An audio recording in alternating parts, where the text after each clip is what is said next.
Okay, 11.3, and we're getting back to everybody's favorite thing, which is circles. I say that kind of facetiously, but what, circles? Yeah. Ah, let's do it and say we did. How's that? Okay. All right. Now we did talk about a little of this. Now this whole chapter is about what? What are we trying to find in this whole chapter? Area. So if I say we're talking about a circle, okay. All right. Tiffany already knows this. She gave it away. All right, but that's okay. I think that since like 8th Yeah.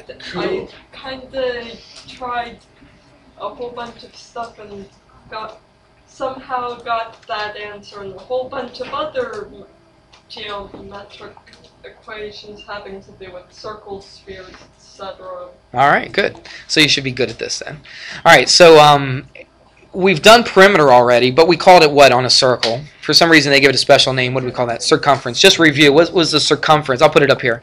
What was the circumference of a circle? Yeah, you could write it a couple ways. You could write it pi d, right, which is pi times the diameter, or 2 pi r. Okay, jumping the gun a little bit. It's 2 pi r.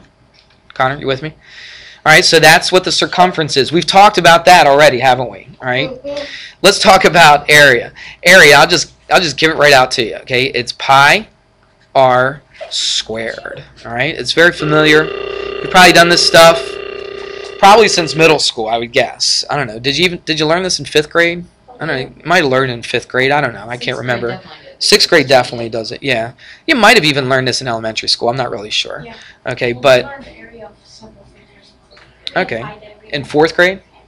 5th, okay. Yeah, that's what I figure. I figure around 5th or 6th is when you learn this. Well, we're learning it again, okay? But with a little bit of twist to it. It's okay, so here we go. We've got a circle, and we know how to find the area of a circle, so let's just draw it. I mean, this is kind of stuff that you've seen a million times before. And I guess we can, let's just make one up. This is easy enough. Actually, they have one in the book. They say this guy's on a golf course, I guess, and it's a circular putting green. And I doubt many greens are actually real complete circles, but we'll just play along and say it is. All right, so this is a circular putting green, and it says the diameter of the putting green is 20 feet. And we want to find the area of this whole entire thing right here. So now they tell you the diameter, but we're not going to really use the diameter directly, are we? What are we going to...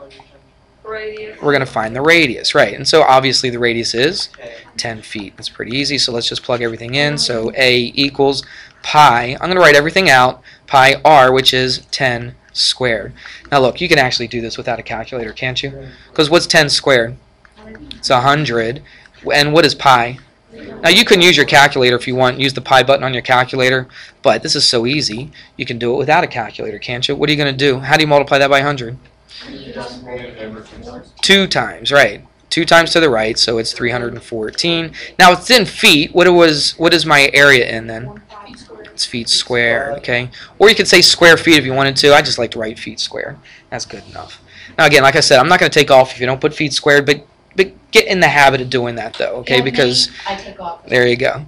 So and that's what I tell you all the time. When remember I told you the other day when I taught physics, if they didn't put their units on there, then I definitely took off. Okay, so and some teachers do, but just get used to it. Get in the habit of putting the units in there. It's not that hard to do. Okay, so area is always squared. If it's perimeter or circumference, what would it be?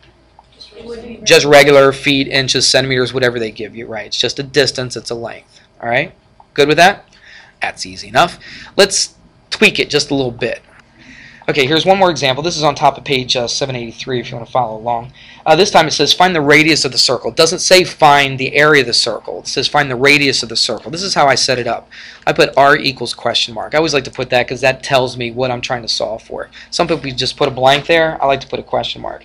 And it tells you what the area is. The area is 95 square centimeters. Or you can just use 95, that's fine. And you want to find what the radius is. So what do? You write down the formula, area equals pi r squared, and start plugging some stuff in. So you know what 95 is. It's right there. And so it's pi r squared. We're trying to solve for r, so what's the first thing we want to do to get r by itself? Connor? So divide 95.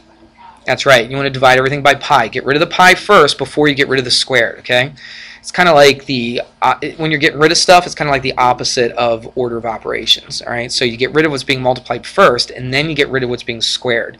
So we divide this side by pi, divide this side by pi.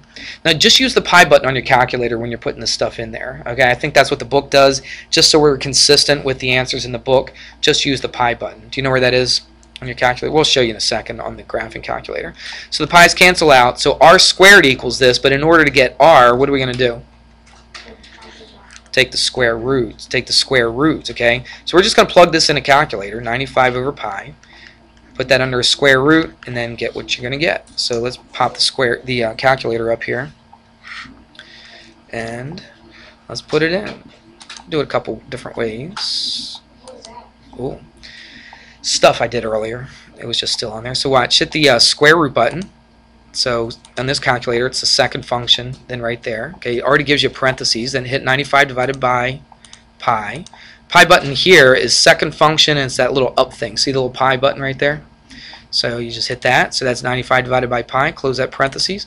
So there you go. It's the square root of, and I close it in parentheses, 95 divided by pi, and hit equals, and there it is.